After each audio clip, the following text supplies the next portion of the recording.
That would be a really cool infographic.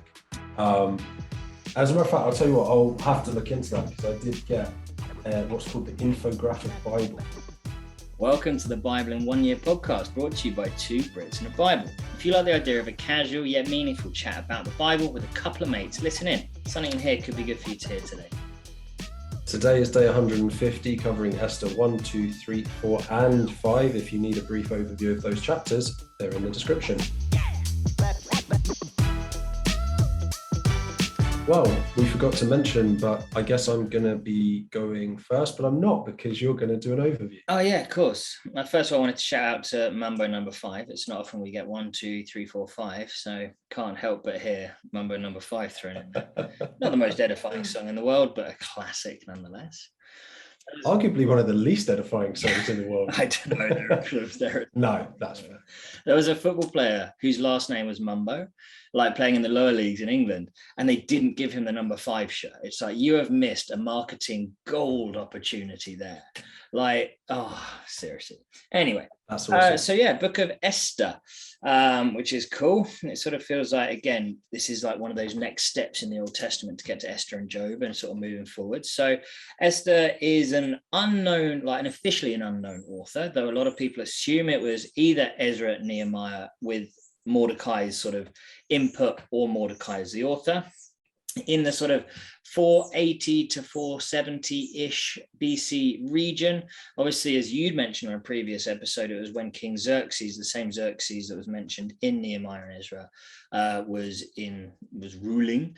And some of the things just we picked out for that, God is using sort of fairly, when you look at it, morally compromised people for his own good. It was mentioned in actually one of the videos on the Bible Project, which is really cool. I personally feel like there's a lot in here to do with God's sense of humor, because I think it's fantastic. And also another one of those books similar to Ruth, where God doesn't need all the attention. He's not actually mentioned at all. The word God, the name God, does not appear in this book, but so much of it is clear of how he's working in there. So yeah, that's pretty much the Book of Esther. Go read it. Nice. Yeah, yes, please do read it. It's such a short read as well. There's so much wisdom in it in 10 chapters, you know what I mean? It's a bit like and humor. There's a lot of books like that.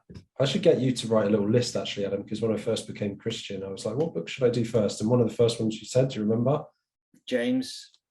Yeah, James. Exactly right. And what was that? 5 chapters, right? Yeah, just gold. And it's just so much in there. I'm excited to do that one in a couple of months. 100%. Yeah. Okay. So kicking off with Esther 1 verse 1. In those days when King Ahasuerus sat on the throne of his kingdom, which was in Shushan, the citadel. So this is another one of those just little nuggets that I love. Archaeologists have found that palace. So, you know, I just love it when we get the sense of the dates, like in your introductions and when it roughly is, and then we actually get the physical buildings and things like that. Just really, really cool. And then going into just the insane wealth of the king as well. They serve drinks in gold vessels, each vessel being different from the other, with royal wine in abundance. Imagine being so wealthy that every single cup you have in your palace is made of gold, but they're all handcraft, bespoke, that's nice. Tailor-made. Kind of cool. That's nuts.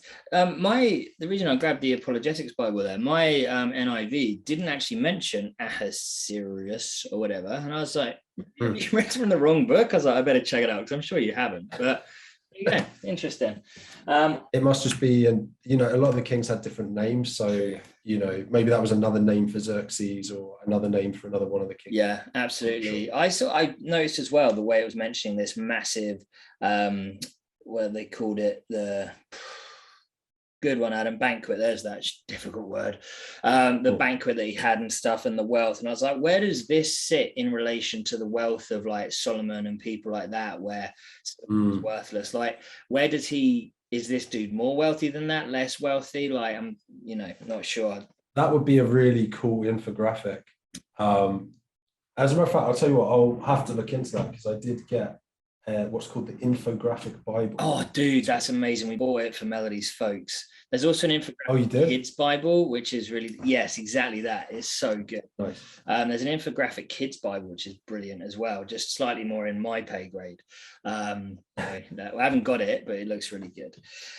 Well, if you want to have a little gander into that, feel free. The one thing that I wanted to touch on fairly early doors was actually how a lot of this early section of Esther was another example of the Bible being descriptive rather than prescriptive, because it's when Xerxes gets hacked off with his wife for not wanting to be paraded around, sort of probably quite inappropriately, as his attractive wife.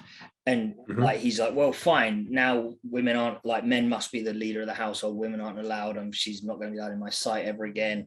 It's like, yeah, this isn't a prescription. This isn't a suggestion. This is some alcoholic king being a knobhead.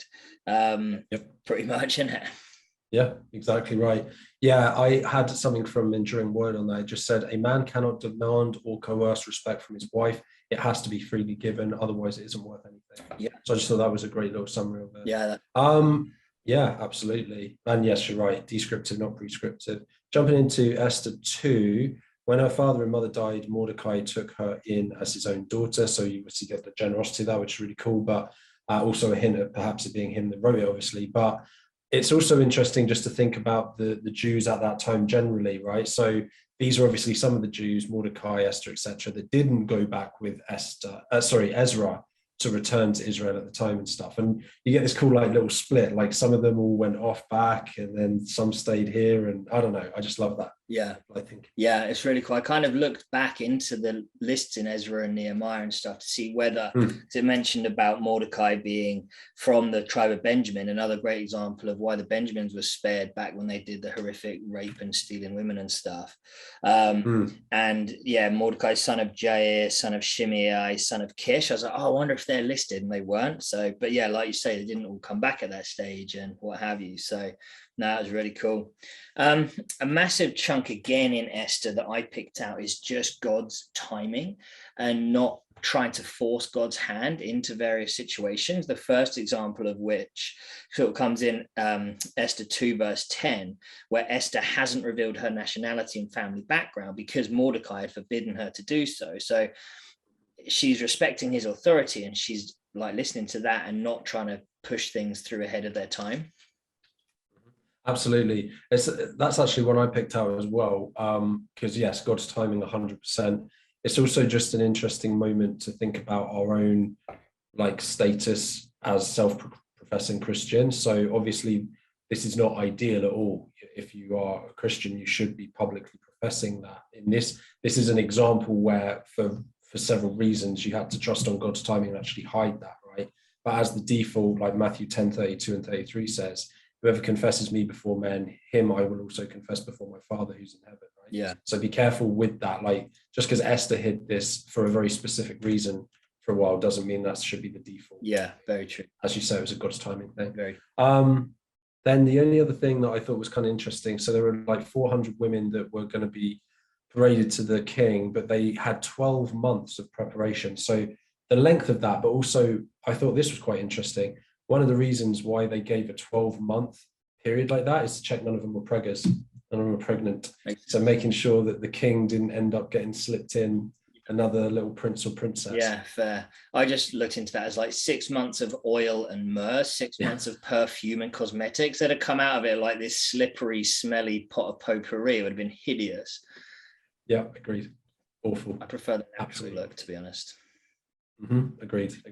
Again, Mordecai's timing and not sort of, well, Mordecai trusting God's timing. He basically saves the king from this murder plot, but he doesn't try to claim anything from it. He doesn't try to get anything from it. He's just like, sweet, he did that, which is cool. But then obviously when there was a plot for that Haman made up for all the Jews to be killed, I love the fact that it mentions in Esther 4 verse 3 that like basically many of the Jews were weeping and crying and stuff, but actually Mordecai was the only one that acted.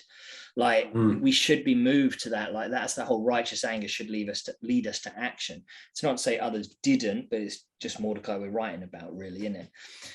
Really quickly adding to that, 4:13, Mordecai puts his faith in God, not in Esther, because he says, if you remain silent, Esther, then someone else will arise from the Jews. It's a banging. So sweet. Well, tomorrow's reading is going to be Esther 6, 7, 8, 9, 10. Why don't you beautiful people pick up your Bibles, get reading? In the meantime, please consider joining us on social media at 2 Bits in the Bible and sharing this with someone to help spread the word of God.